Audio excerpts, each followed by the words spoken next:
अमल से बनती है ज़िंदगी जन्नत भी जहन्नुम भी। अमल से बनती है ज़िंदगी जन्नत भी जहन्नुम भी। ये हाकी अपनी फ़ितरत में ना नूरी है ना नारी है।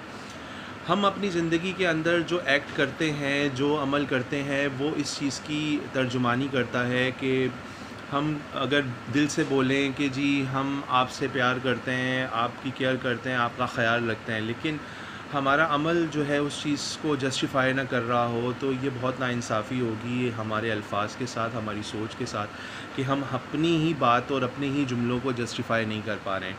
तो ये जो एक शेर मैंने लामा इकबाल का आपके सामने पढ़ा है, ये इस चीज़ की एक प्योर तर्जुमानी कर रहा है, एक एग्ज़ाम्पल सेट कर रहा है कि अपनी ज़िंदगी के अंदर हम जो चीज़ आगे भेजेंगे वही चीज़ हमें रिवर्ट बैक मिलेगी। If you create easiness for the people, लोगों के लिए आसानी पैदा करेंगे, ऑब्वियस सी बात है आपकी लाइफ के अंदर भी जो है आसानियाँ आएंगी। इट टेक्स टाइम, टाइम लगता है, आसानियाँ फ़ौरन नहीं आती।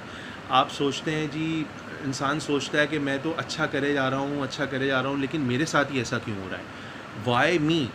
ये एक इंसान के दिमाग के अंदर एक क्वेश्चन आता है, तो इसके बारे में परेशान नहीं होना चाहिए। जो राइट पाथ होता है, आई थिंक वो डिफ़िकल्ट होता है, और इसमें आपको अपने आप को जो सबसे ज़्यादा संभालने की ज़रूरत होती है वो सेटबैक्स के अंदर होती है। फेलियर कुछ नहीं होता लाइफ के अंदर। मेरा जो मानना है कि आप लर्न करते हो, आप ग्रो करते हो। There is nothing like failure in life. और जितने भी आप हिस्ट्री और रिसर्च उठा के देख लें, दुनिया में कामयाब तरीन लोग हुए हैं, और उनकी लाइफ हिस्ट्री यही कहती है कि उनके फेलियर्स बहुत ज़्यादा थे। तो फेलियर्स लर्निंग, उन्होंने एज अ लर्निंग लिया। मोस्टली पीपल जो है वो गिव अप कर जाते हैं। मोस्टली पीपल ऐसा होता है कि दूसरे की लाइफ को जो है ना वो कॉपी कर रहे होते हैं कि भाई ये बंदा जो है यहाँ पे था, इसने अपना पैसेज ऑफ टाइम ऐसे ऐसे गुजारा, इसने अपनी एजुकेशन ऐसे गुजारी, और ये आगे गो थ्रू कर गया। तो जेन्युइनली स्पीकिंग, ऑनेस्टली स्पीकिंग, ऐसा कुछ भी नहीं होता है। और अक्सर जो ज़िंदगी के अंदर लोग नाकाम होते हैं वो इसी वजह से होते हैं कि वो दूसरों को कॉपी कर रहे होते हैं। वो कहते हैं जी ये बंदा इस लाइन पे चल के यहाँ तक पहुँचा है तो मैं भी पहुँच जाऊँगा। हमें ये चीज़ नहीं समझ में आ रही होती कि दूसरे की बंदे का जो लाइफ साइकिल है वो डिफरेंट है, उसने डिफरेंट हालात से गुज़रा है, डिफरेंट सिचुएशन से वो गो थ्रू हुआ है। तो हमें उसको कॉपी नहीं करना चाहिए, हमें अपना एक पाथ लेना चाहिए। और आई थिंक इसके लिए जो बेसिक जो एलिमेंट्स इंसान को चाहिए होते हैं वो इंसान का दिल है। असल में जो हमारा जो सारा कनेक्शन है वो हार्ट के साथ है। अगर आप किसी के लिए जो है वो अच्छी वाइब्स और अच्छी सोच रखते होंगे तो वो आपके अमल से ज़ाहिर होगी। अगर कोई इंसान ये बोले कि मैं तुमसे दिल से मोहब्बत करता हूँ, बट उसके अल्फाज और उसका अमल उस चीज़ को वेरीफाई नहीं कर रहा हो, उसको जस्टिफाई नहीं कर रहा हो, तो इट मीन्स कि वो बंदा जो है वो दिखावा कर रहा है। देखिए, इसका बहुत आसान तरीका ये है, मैं आपको और सिंपल करके बता देता हूँ कि आप ये देखें कि आपकी कामयाबी में कौन लोग आपको एप्रिशिएट करते हैं, ठीक है, और कौन लोग एप्रिशिएट नहीं करते। अच्छा, कुछ लोग एप्रिशिएट भी करते हैं तो वो उनके एप्रिसिएशन के अंदर भी ना कुछ मिर्च मसाला होता है, मतलब वो दिल से नहीं आ रही होती। उनको ये होता है कि यार ये बंदा इतने कम टाइम के अंदर जो है ये कर गया, मैं नहीं कर सका। तो लोग ना कंपैरिजन कर रहे होते हैं, लोग अपना कंपैरिजन आपके साथ कर रहे होते हैं कि यार लाइफ में ये यहाँ पहुँच गया, मैं यहाँ पे हूँ। तो आई थिंक इस सोच से हमें निकलने की ज़रूरत है। और एप्रिसिएशन जो माहिर नफ्सियात है, वो नफ्सियात अगर आप साइकोलॉजी स्टडी करें तो उसमें आप ये स्टडी कर सकते हैं। आप नेट पे गूगल पे जाके आप लिखें कि what is appreciation in psychology, मतलब कौन से लोग हैं, वो क्या है साइकोलॉजी में जो तारीफ़ करना होता है, वो कौन से लोग हैं जो तारीफ़ करते हैं। किसी की तारीफ़ करना जो है वो एक होता है, लोगों को तारीफ़ सुनने की आदत होती है। देखो, तारीफ़ जो है ना एज़ इट इज़ कुछ भी नहीं होता, ठीक है। सब तारीफ़ें जो हैं वो जो कायनात को तख्लीक करने वाली ज़ात है उसी के लिए, इंसान इस काबिल नहीं है। लेकिन जो रियल मैसेज है वो ये है कि नफ्सियात ये कहती है, साइकोलॉजी ये कहती है कि अगर आप किसी बंदे के बारे में या बंदी के बारे में पॉजिटिव सोच रखते हैं तो आप उसकी तारीफ़ करेंगे, ठीक है। और अगर आपकी सोच पॉजिटिव नहीं है, आप नेगेटिव सोचते हैं उस बंदे के बारे में, उस बंदी के बारे में, तो आप उसको एप्रिशिएट नहीं करेंगे। इवन के मौका होगा भी, कोई इवेंट होगा फैमिली का, मुबारकबाद देनी भी होगी तो मुबारकबाद नहीं देंगे। फेस जो होता है इंसान के, जो फेशियल एक्सप्रेशंस होते हैं ना, ये बोलते हैं। और दुनिया में किताबें पढ़ी तो क्या पढ़ी, मेरे ख़्याल में इंसान को फ़ेस पढ़ने आने चाहिए। अगर आप किसी का फ़ेस नहीं पढ़ पा रहे तो फिर मेरे ख़्याल में आपने ज़िंदगी में कुछ नहीं पढ़ा। कुछ लोग पढ़े लिखे जाहिल होते हैं, कुछ लोग पढ़े लिखे नहीं होते लेकिन उनके पास बहुत ज़्यादा ऐसी चीज़ें होती हैं जो पढ़े लिखों से भी ज़्यादा होती हैं। तो एप्रिसिएशन जो है ना, वो तारीफ़ करना, दाद देना, उसका ताल्लुक़ आपके हार्ट से होता है। जब हार्ट के अंदर मामला ठीक नहीं होते ना, तो आपके मुंह से फिर तारीफ़ नहीं निकलती। अब आप बोलते रहो, जी मुझे ये बंदा अच्छा लगता है, मैं तो आपके साथ, जी मैं तो आपको दिल से जो है ना पसंद करता हूँ, मैं तो चाहता ही हूँ कि आप कामयाब हो जाएं, लेकिन दिल के अंदर कुछ और होता है, दिमाग के अंदर कुछ और होता है। तो वो उसी तरह फिर इंसान की बॉडी, अल्लाह पाक ने ऐसा निज़ाम बनाया हुआ है कि हमारे दिल में जो होगा ना, हम वही हमारे दिमाग में होगा। देखो, मैसेज पहले हमारी आइज़ से जाता है, फिर एयर से जाता है, हमारे माइंड में जाता है, हमारे कॉन्शियस में जाता है, वो बिल्डअप होता है, वो एक चीज़ मैसेज क्रिएट होता है, फिर वो हार्ट तक पहुंचती है चीज़, ठीक है। और हार्ट अगर आपका सही होगा किसी के बारे में, तो I think this is the main factor कि फिर आप को ना फिर जेलसी आएगी, ना फिर आप किसी को देखकर परेशान हो गए कि यार मैं नहीं कर सका तो ये कैसे कर गया। तो असल में यही फंडा है हमारे फैमिली सिस्टम के अंदर, हमारी सोशल लाइफ के अंदर, प्रोफेशनल लाइफ के अंदर, कि हम किसी को आगे बढ़ता हुआ देख नहीं सकते। अच्छा, गोरे को अगर लेते हैं ना, तो गोरा हमसे बहुत आगे है इन चीज़ों में। सही है, वो नॉन मुस्लिम है, वो हमारा कभी दोस्त नहीं हो सकता, according to the Quranic verses वो हमारा बन नहीं सकता। बट ये है कि उसने हमारी जो सारी चीज़ें हैं ना, वो अपना के वो कहाँ से कहाँ पहुँच गया, और दुनिया के अंदर वो लोग राज कर रहे हैं। डिस्क्रिमिनेशन और डाइवर्सिटी, इंक्लूजन, ये सारी जो चीज़ें हैं, ये उनके यहाँ भी हैं। ऐसा नहीं है, गोरे और सफ़ेद और उनका वो जो काला और सफ़ेद का कॉन्सेप्ट है वो है। बट उन्होंने हमारी चीज़ों को बहुत फॉलो किया, और हम एज अ बीइंग अ मुस्लिम, हम बहुत सारी चीज़ों को जो है वो छोड़ रहे हैं। अब आप ये देखो ना कि कराची के अंदर अगर मैं बात करता हूँ, तो ज़ेनेक्स जो टैबलेट है, जो डिप्रेशन और नींद के लिए ली जाती है, वो कितनी खाई जाती है। तब आप सोचो कि 85% जो पॉपुलेशन है वो, if I am not wrong, I don't have the exact figure, but around 80% जो पॉपुलेशन है वो ज़ेनेक्स टैबलेट इस्तेमाल करती है। वो स्लीपिंग पिल्स जो है वो यूज़ करते हैं। वाई? मतलब आप सोचिए ना, ये एक क्वेश्चन मार्क है सोसाइटी के ऊपर कि मतलब कौन सा डिप्रेशन, कौन सी ऐसी हाइप हुई हुई है क्रिएट, कि हम जो अपने इन परेशानियों से निकल नहीं पा रहे हैं, या हम टैबलेट्स यूज़ करें। एक मुसलमान है, उसको किस चीज़ की डिप्रेशन हो सकती है भाई? एक मुसलमान को तो किसी चीज़ की डिप्रेशन हो ही नहीं सकता, कोई परेशानी हो ही नहीं सकती। तो ये सारी जो चीज़ें फैब्रिकेटेड हमने ख़ुद अपने लिए बनाई हुई हैं। तो मैं फिर ज़रा उस जुमले पे आ जाता हूँ, अमल से ज़िंदगी बनती है, जन्नत भी जहन्नुम भी। अमल है इंसान का, इंसान जो करता है वो उसकी ज़िंदगी में आगे आता है। आप जैसा करोगे वैसा आपके आगे आएगा। आप अच्छा करोगे, आपकी लाइफ में आगे अच्छा आएगा। आप अच्छा करोगे, लाइफ में बुरा भी आ सकता है। ऐसा नहीं है कि एक मिसाल है कि वली के घर में वली पैदा नहीं हो सकता, ये एक जुमला है। वली के घर में शैतान भी पैदा हो सकता है, ठीक है, और शैतान के घर में भी वली पैदा हो सकता है। ये बहुत गहरी बात है। खैर, ये आउट ऑफ द थोड़ा कॉन्टेक्स्ट थी, लेकिन मैं आपको ये समझाने की कोशिश कर रहा हूँ कि अपनी सराउंडिंग के अंदर आप रहें।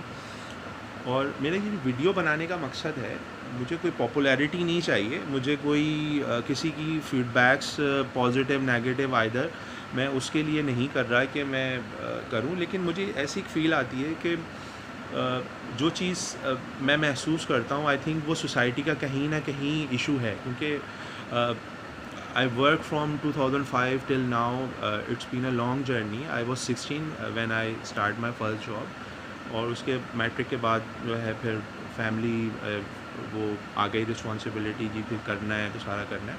तो डिफरेंट एक्सपीरियंसेस मैंने लिए लाइफ के अंदर, और मैंने ये चीज़ सीखी कि आपको कोई बताने नहीं आता, आपका कोई हाथ पकड़ के या टैप अप शोल्डर पे नहीं करेगा कि आपको आगे बढ़ना है। तो हमारी जो यूथ है वो बहुत एनर्जेटिक है, बहुत टैलेंटेड है, बट अनफॉर्चुनेटली उसको वैसे यूटिलाइज़ नहीं किया जा रहा है जैसे यूटिलाइज़ करना चाहिए। और हमारा शायद यूनिवर्सिटी सिस्टम ऐसा है, स्कूल सिस्टम ऐसा है, हमारा फैमिली का जो ब्रॉटअप है वो ऐसा है कि हम अपने बच्चे को चाहते हुए भी वो जो वैल्यूज़ हैं, जो हमारे आबाओ अजदाद की वैल्यूज़ हैं, हमें हमारे बच्चों को पता ही नहीं है। इवन मुझे भी नहीं पता, मुझे भी अब जाके चीज़ें मैं पढ़ रहा हूँ, कुछ चीज़ें तो पता चल रही हैं। मतलब हमारे फैमिली सिस्टम के अंदर क्या है जी, हम बच्चों को क्या सिखाया जाता है, हमारे जो आबाओ अजदाद थे वो क्या थे, बस मतलब एक एजुकेशन जो होती है इस्लामिक एंड मॉडर्न, वो नहीं है। तो हम चाहते हुए भी अपने बच्चों को वो वैल्यूज़ नहीं सिखा पाते हैं। हम वो मतलब हमारी ख्वाहिश होती है हमारा बच्चा हाफ़िज़ कुरान बने। ठीक है, हाफ़िज़ कुरान बच्चा बना दिया आपने बच्चे को, आपने उसको देखा नहीं कि जी आप जो मॉडर्न एरा है उसमें आपने उसको दुनियावी तालीम भी देनी थी। आपने उसको सिर्फ़ एक साइड पे लगा दिया, वो एक खुडे लाइन लग गया। वो जब आया प्रैक्टिकल फील्ड के अंदर तो उसको पता ही नहीं है, हाव नो ही नहीं है। तो एक बैलेंस जो है ना करके चलने की ज़रूरत है। और अब आप ये ना समझ लीजिएगा कि मैं एजुकेशन सिस्टम को चैलेंज कर रहा हूँ, मैं किसी को भी चैलेंज नहीं कर रहा भाई। मेरी एक अपनी थॉट है और अपना ओपिनियन है, आप उससे डिसएग्री भी कर सकते हैं। और एक अच्छा मैसेज अगर किसी को समझ में आ जाए, देखो कुछ लोग होते हैं जो दूसरों के लाइफ एक्सपीरियंसेस से जो है ना वो सीखते हैं, दूसरों के लाइफ एक्सपीरियंस से जो है वो लर्न कर लेते हैं। लेकिन कुछ लोग ऐसे होते हैं जो कहते हैं नहीं भाई, जब तक मुझे चोट नहीं लगेगी, जब तक मैं सीखूंगा नहीं, मैं जब तक मुझे हिट नहीं पड़ेगी, आई विल नॉट लर्न। सही है। तो मैं कंक्लूड करूँगा इस मैसेज को कि बज़ाते ख़ुद जो है वो तकदीर कुछ नहीं होती। जो जो लोग एक जो है वो पंच लाइन देते हैं कि मेरी किस्मत में नहीं था या मेरी तकदीर में नहीं था ये होना, तो वो आई थिंक वो थोड़े से ना वीक लोग होते हैं, कमज़ोर लोग होते हैं। वो कमज़ोर लोगों की निशानी होती है। तो तकदीर कुछ नहीं होता, मेहनत होती है। इंसान को मेहनत करनी चाहिए और अल्लाह पे भरोसा करना चाहिए, ठीक है। और आपको अपना पार्ट अपनी ऑनेस्टी के साथ, अपनी विलिंगनेस के साथ, अपने ट्रू कमिटमेंट के साथ जो है, ऑनेस्टी के साथ आपको पुट इन करते रहना चाहिए। Somewhere some time one day you will get the pay back. और अनएक्सपेक्टेडली चीज़ें आती हैं और ऐसे नहीं आती हैं। और दुनिया के अंदर जो भी बड़े लोग गुज़रे हैं वो ऐसे नहीं गुज़रे हैं, वो अपने फेलियर्स से ही उन लोगों ने सीखा है। कुछ लोग फेलियर्स को बर्दाश्त नहीं कर पाते हैं, वो लाइफ के अंदर डिसअपॉइंट हो जाते हैं, आगे बढ़ने की उनके अंदर जुस्तजू नहीं होती। तो मेरे ख़्याल में फेलियर कुछ नहीं होता, वो एक लर्निंग प्रोसेस होता है जो आपको सीखना होता है। और आई थिंक जितना आप किसी को कामयाब देखें ना, तो आप समझ लें कि उसकी लाइफ के पीछे ना फेलियर्स बहुत ज़्यादा हैं, ठीक है। तो फेलियर को फेस करने के लिए करेज होना चाहिए हमें। अपने जो यूथ है और अपने जो किड्स, बच्चे, लैड, जितने भी यंग जनरेशन है, उनको ये बताना चाहिए कि बेटा सिर्फ क्लास में फ़र्स्ट आना ही और स्कूल में फ़र्स्ट आना ही जो है वो लाइफ नहीं होती है। मुझे याद है बैक इन स्कूल, मैं जब स्कूल में था तो I was in topper in my school life के स्पीच कॉम्पिटिशन्स में जाता था अपनी स्कूल की तरफ से। तो वन टाइम ऐसा हुआ कि मैंने पार्टिसिपेट किया, मैंने स्पीच देकर आया। तो रोस्टम से जब मैं आया तो बड़ी अच्छा मुझे अप्रिसिएशन मिला, सारा वो मिला। लेकिन उसके बाद जब रिज़ल्ट अनाउंसमेंट हुई तो उसमें मेरी थर्ड पोजीशन थी। तो पब्लिक में से जो लोग बैठे हुए थे ना, वो ये कह रहे थे कि आपकी फ़र्स्ट पोजीशन बनती थी, इन्होंने जो है आपके साथ नाइंसाफ़ी की है, ठीक है। अच्छा, मेरे टीचर ने उस वक्त, मैं यंगर एज में था, मुझे बताया, उन्होंने बोला बेटा देखो ये भी एक लाइफ का हिस्सा होता है कि इससे पहले मैं थर्ड पे आया नहीं, मेरी सेकंड आती थी या फर्स्ट आती थी, सही है। तो मैंने कहा सर मैं डिज़र्व करता था फर्स्ट। जी, उन्होंने कहा जी आप डिज़र्व करते थे, लेकिन ये भी लाइफ का एक पार्ट है कि आपको कभी कभी जो है ना इस पार्ट को भी इंजॉय करना आना चाहिए। तो बहुत अच्छी लर्निंग मुझे वहाँ से मिली अर्ली एज में ही कि सिर्फ सक्सेसफुल होना जो है ना वो ज़िंदगी का मकसद नहीं होता है। आपका जो मेन टारगेट होना चाहिए कि आपको लर्निंग क्या मिल रही है और आप क्या मैसेज दे रहे हो। आपकी वजह से लोगों की लाइफ में क्या वैल्यू ऐड हो रही है, दिस इज़ द पॉइंट। सही है। अच्छा, वो आपका अगर फैमिली रिलेशनशिप हो, वो कोई भी रिलेशनशिप हो, इवन हस्बैंड वाइफ हो, सन फादर हो, मदर किड्स हों, आपके माँ बाप के साथ रिलेशनशिप है, आपके साथ दोस्तों का रिलेशनशिप है, रिश्तेदारियाँ, बिरादरियाँ, सारी चीज़ें हैं। लेकिन जिस रिश्ते के अंदर जो है वो ऑनेस्टी नहीं होती, ईमानदारी नहीं होती, आई थिंक वो ज़्यादा प्रोलॉन्ग नहीं करता। सही है। और वन साइडेड कुछ रिश्ते ऐसे होते हैं जो आपको करने हैं, आप उनसे डिनाई नहीं कर सकते। सही है। क्योंकि आपके घर की कुछ चीज़ें ऐसी होती हैं जो यू नेवर डिस्क्लोज इट यार, ये लाइफ है। ठीक है। लाइफ के अंदर ये चीज़ें आती हैं। बट रिलेशनशिप को बिल्डअप रखने के लिए, उसको रिटेन रखने के लिए आपको जो है वो एक, आई थिंक जो मेल होता है ना, मर्द होता है, उसको थोड़ा सेक्रीफाइस ज़्यादा करना पड़ता है। क्योंकि अगर जेनेटिकली हम देखें तो जो वुमेन है वो ज़्यादा इमोशनल है। ठीक है। और जो मेल है वो अल्लाह पाक ने जो बनाया है वो इमोशनली स्ट्रॉन्ग है ज़्यादा। ठीक है। तो अपनी चीज़ों को एक्सप्रेस करना सीखें, अपनी फीलिंग्स को एक्सप्रेस करना सीखें। ठीक है। जहाँ आपको लगता है कि आपका वर्ड बोलने से, आपका जुमला बोलने से किसी को अच्छा लग सकता है। देखें, हमारा हमारा जो इस्लाम है वो हमें इस चीज़ का बताता है कि आपने अगर किसी को ऑफेंस नज़र से भी देख दिया ना, आपने ऑफेंस लुक भी दे दिया, तो उसका भी जवाब देना है आपको। एक स्माइल हम किसी को पास ऑन करते हैं तो ये भी एक सदका जारिया है। मतलब ये बहुत छोटी छोटी सी चीज़ें हैं जो अगर हम आई थिंक पिकअप करें तो ज़िंदगी बहुत आसान हो सकती है। तो बात थोड़ी सी लॉन्ग हो गई, लेकिन ये है कि मैसेज फिर वही मैं इसको कंक्लूड करूँगा जी। आप अगर किसी के साथ किसी भी रिलेशनशिप के अंदर आप ऑनेस्ट हैं और बाय हार्ट आप ऑनेस्ट हैं, वो बहुत इम्पॉर्टेंट है। तो आई थिंक वो आपका जो रिलेशनशिप है वो उसको फिर आपको सर्वाइवल की तरफ लेके नहीं जाना पड़ेगा। वो आप बेफ़िक्र होके आप जो है उसको गुजार सकते हैं, आप इंजॉय कर सकते हैं। अपनी फीलिंग्स को एक्सप्रेस करना सीखें और कोई आपके फ़ीडबैक होंगे वो आप ज़रूर दीजिएगा। मैंने बीच में कहा कि मुझे फ़ीडबैक की नीड नहीं है।